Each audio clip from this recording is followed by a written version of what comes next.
"You are not permitted to wear that medal in my courtroom." The judge's voice snapped like a lash, his gavel crashing down as all eyes turned to the man in full military uniform standing quietly before the bench. Sergeant First Class James Carter, a tomb guard at Arlington National Cemetery, stood at attention, unwavering. His Medal of Honor gleamed faintly under the courtroom lights, but it wasn't the medal that provoked the judge. It was the man wearing it.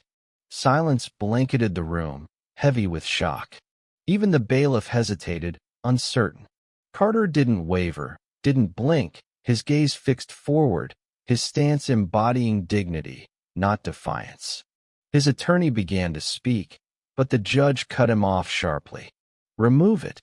That medal is irrelevant to this proceeding and distracts this court." Murmurs of disbelief spread through the gallery. Carter was there to testify for a fellow soldier, falsely accused of insubordination.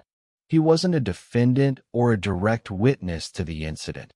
He was there because he commanded the respect of every soldier in that unit. His testimony could sway the case. His presence already did. But to the judge, who had never faced combat, never honored the fallen, never heard taps at dawn, it was merely a shiny decoration. What the judge didn't know, what he hadn't bothered to learn, was the story behind that medal. 3 years prior, in a remote Afghan province, Carter had pulled 2 wounded comrades from a burning Humvee under enemy fire. He shielded them with his own body during a mortar attack, refusing evacuation until every soldier was accounted for. For 36 hours, he fought, bled, and held a perimeter alone when reinforcements were delayed. When help finally arrived, they found him unconscious, covered in ash and blood, but alive. So were the men he saved. That medal wasn't a distraction. It was proof of what honor looks like when no one's watching. Yet, in a courtroom built on justice, this symbol of sacrifice was deemed a breach of protocol. Carter stood motionless, his hand not reaching for the medal, his eyes steady.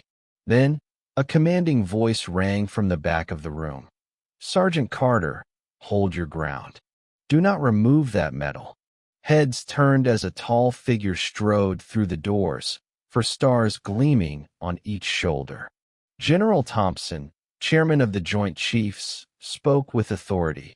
"This soldier has earned the right to wear that medal anywhere in this nation, in the halls of Congress, in this courtroom, and certainly before any man who dares to judge those who've bled for this flag." The judge, flustered, stood. "General, this is highly improper." Thompson interrupted. "What's improper is your ignorance."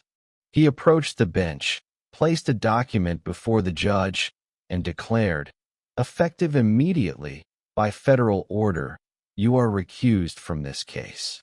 The Department of Defense has reviewed multiple complaints about your conduct. This isn't the first time you've disrespected service members from your bench, but it will be the last." The courtroom buzzed with murmurs. Some stood, some saluted. The judge, red-faced and silent, gathered his papers, realizing his career had ended in the presence of the very honor he'd dismissed. Carter remained still, even as Thompson turned, saluted him, and said, "Carry on, soldier. Your presence here shows this nation what justice truly means."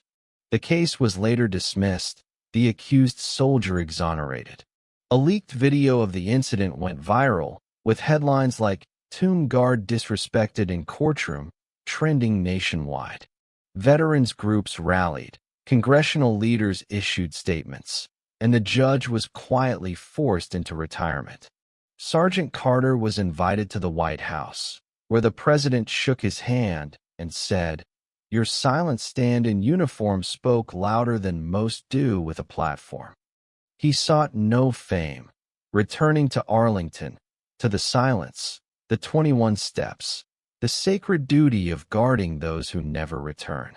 That's who he is, not just a hero, but a sentinel for the forgotten. True honor doesn't demand respect. It exposes those who've forgotten how to offer it. When dignity stands silent against arrogance, it speaks louder than any gavel ever could. Before we close this story, let us know in the comments where you're watching from. If this moved you, subscribe to the channel, hit the like button, and leave a karma in the comments below.